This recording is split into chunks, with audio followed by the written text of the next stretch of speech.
Welcome to the Global Peace Film Festival Lives Online Conversation. Please join me, Kelly Devine, the Artistic Director, and Nina Strike, the Executive Director of the Global Peace Film Festival, as we welcome Chris Farina, longtime filmmaker and longtime friend of the festival, in conversation about his latest project. And now let's talk to Chris Farina. Hi, Chris. Hi, Nina. Hi, Kelly. How you guys doing? It's great to see you. It's been a while, and we're very excited to be talking to you about your new project, which is a work in progress. And we also want to talk about, talk to you about the films that we have had in the festival, which we've been delighted to have had in the festival. The first one was back in, I think, 2010, was it? Yes, that's right. World Peace and Other Fourth Grade Achievements. And then in 2018, I believe, Seats at the Table. So if you could tell us, start out by telling us a little bit about your earlier films and lead into what you're doing now and talk about the Bridge Ministry project. Okay. Well, World Peace and Other Fourth Grade Achievements was about John Hunter and his World Peace game, which was a local teacher in Charlottesville, Virginia at the time. And then the film was, well, it blew up. I mean, it did well as far as film festivals, but we sent the trailer to the TED organization, and out of their brilliance, they immediately invited John to speak at the 2011 Maine TED conference. And that changed things quite a bit. So I could say that now, John, who became a teacher of teachers with his curriculum, the World Peace Game, I think at this point, over 1,100 teachers around the world have been taught by John in master classes to run that game. And he now has, I think, 16 different facilitators around the world who are actually conducting master classes themselves. So the whole idea was to go from a wonderful curriculum that was really about the students owning the work and how John guided them and allowed them to learn by trying to create peace, as they were all representatives of different parts of this fictional world, and these were fourth graders. And now it's become an example that's really been shared in quite a way. And so before it was just in a classroom in Charlottesville, Virginia, now it's around the world. So we both feel, when I say we, meaning John and I, because I've worked with him still and is quite a friend with him, we're just so pleased to see that kind of effect and the impact on not just children, but also on the teachers. And it's a really, for anybody interested to watch John's TED Talk, and the name John Hunter it's a really brilliant talk, and it really inspires educators. And then Seats at the Table, and you guys were so nice because that was the world premiere of Seats at the Table, was about a university class that basically brought together university students with residents of the Juvenile Correctional Center through the study of Russian literature. And basically what happens is the stereotypes that people have coming into that class are completely defied because they get to know each other as individuals and really create strong relationships.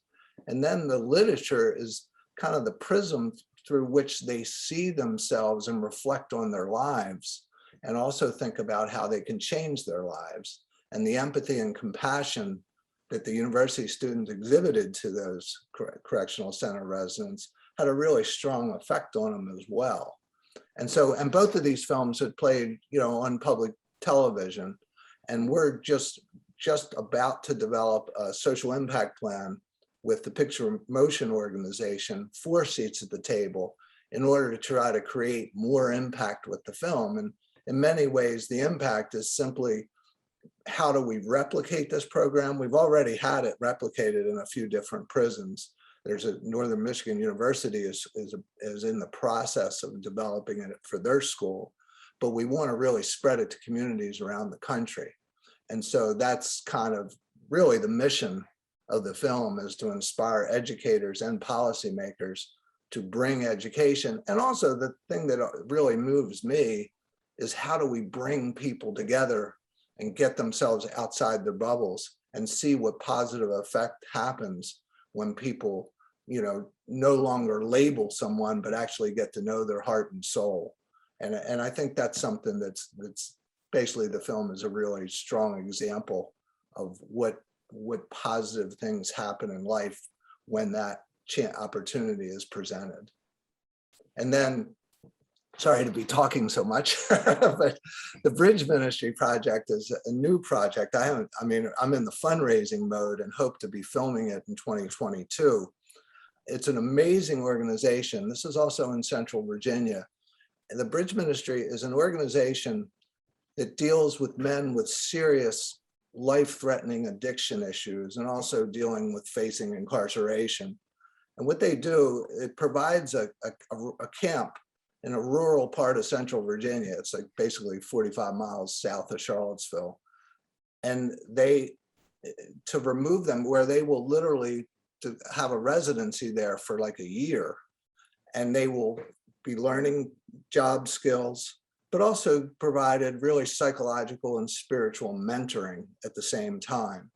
And they've been very successful. It's gone on since the late, I forget the exact year, but basically since the mid or late 90s. And what their whole purpose is to have these men re-enter society as responsible community and family members. And one of the real strong components of this is the story of the founder himself, which is William Washington, who's a really inspiring individual. And he, basically had suffered serious family abuse and was on the streets of Charlottesville as a homeless teenager, both using and dealing drugs, and also was incarcerated and was, you know, on very much a downward path. And when he was facing a serious longer term sentence, a judge gave him this option to pursue this kind of basically a Christian ministered program that basically steered him away from both his drug addiction issue and also from incarceration. And then when he was able to go through this program and then got released, he actually started taking in men who were dealing with his issue into his home and trying to help them as an individual. And the judge found out about this and then reached back out to Mr. Washington, and they formed a partnership.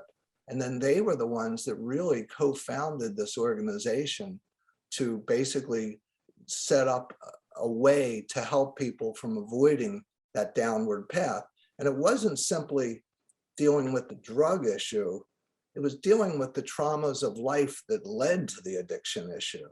And it's really I have to admit, I've been down there many times and I'm so inspired every time I see it, because Mr. Washington's example to them of the fact that he went through the same path that these men are on, and yet now he has changed so many lives in a positive way that he's such a community hero that I feel like, and that's why I felt like I had to make the film, was to shine a light on his story and his work. And then you see the collegial nature of these men who are down there and how they develop relationships. And you feel like that the lives that they left in society and then find this home and this support is such a beautiful thing. And the sense of love and compassion is just so inspiring to me. And I've always loved the idea of shining a light on basically unsung community heroes. And I'm, it's always a struggle to make independent film. But on the other hand, you never quit when you have something like this, because you know it has to be made. Well, Chris, as a programmer, I know what attracts me, particularly programming for the Global Peace Film Festival. What attracts me to your films is the obvious empathy that you bring to your, to the people. I don't even want to use the word subject, to the people. Yes. Right? To the people that whose stories you try to shine some light on, and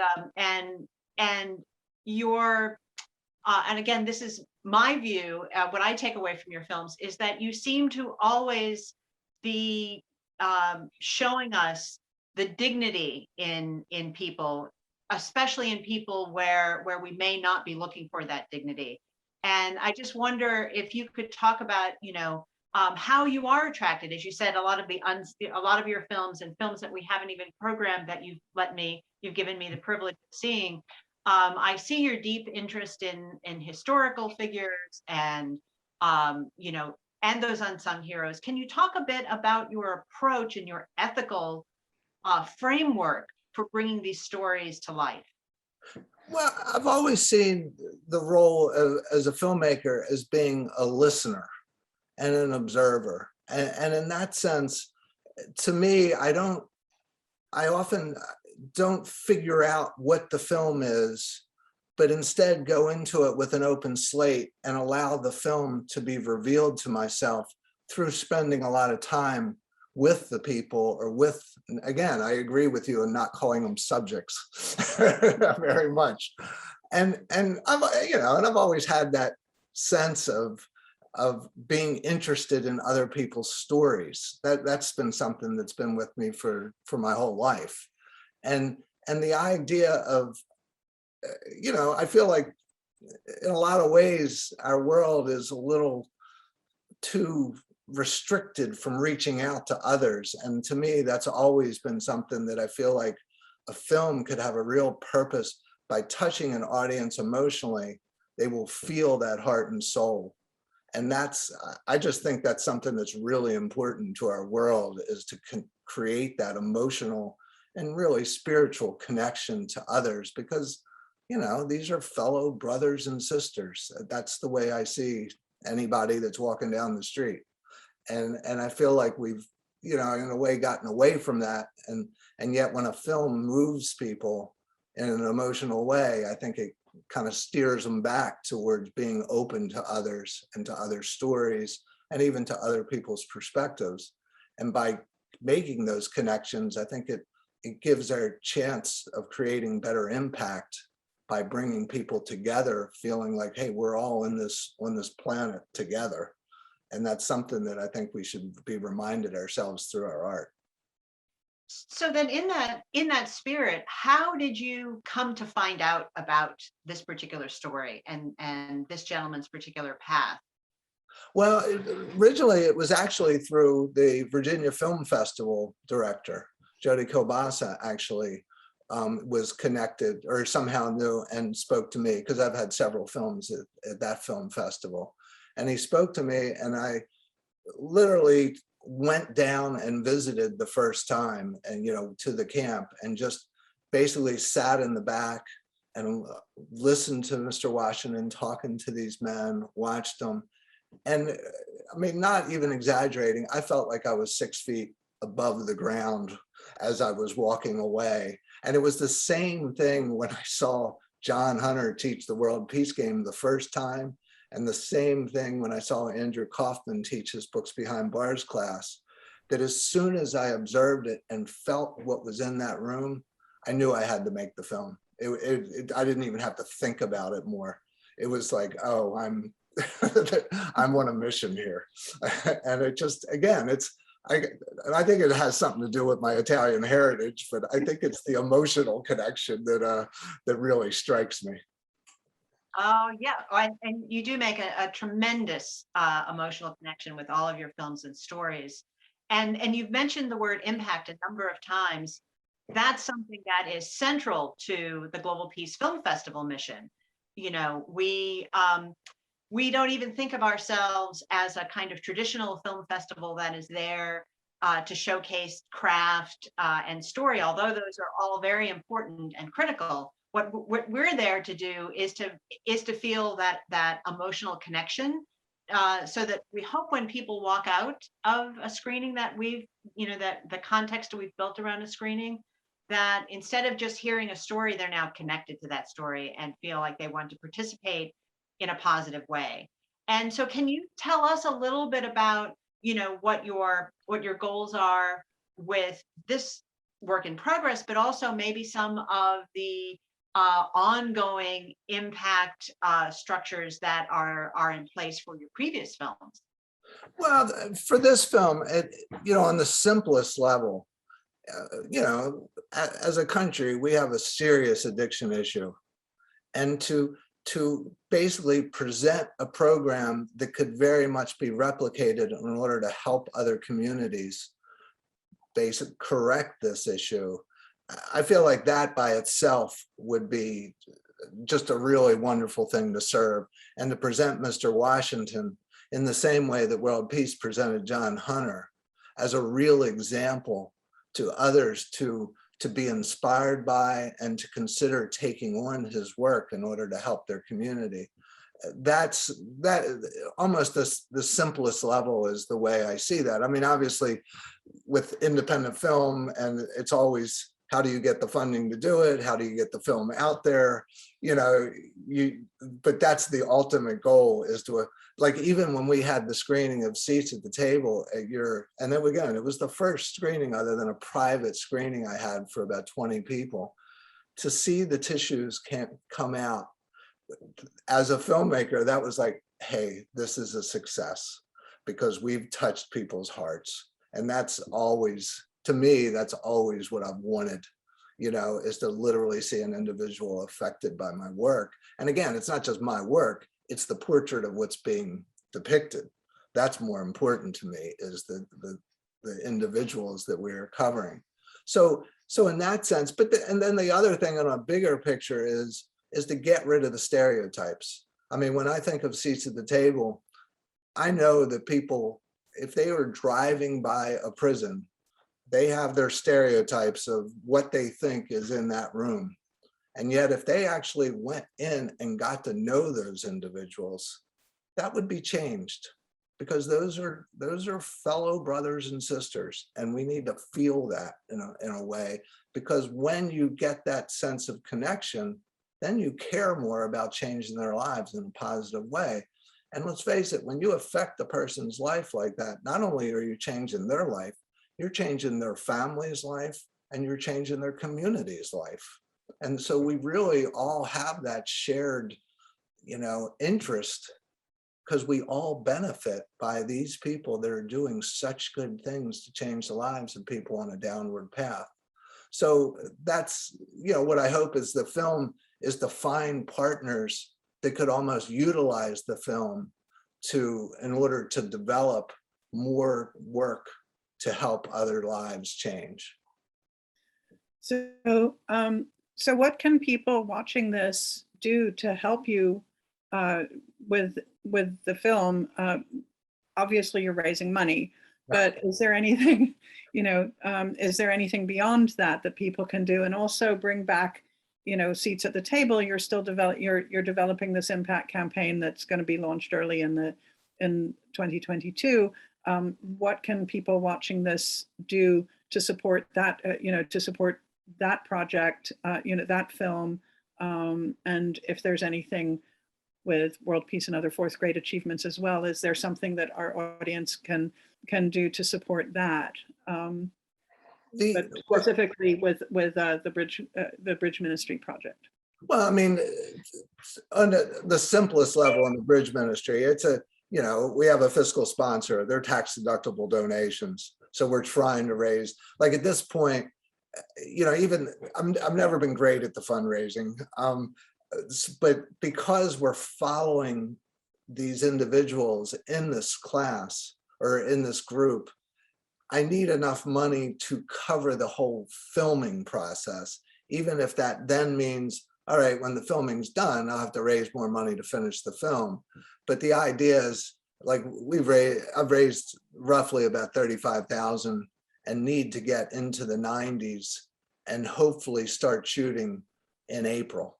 And my idea is to spend, several times a month over the next 7 or 8 months down there to really capture the film.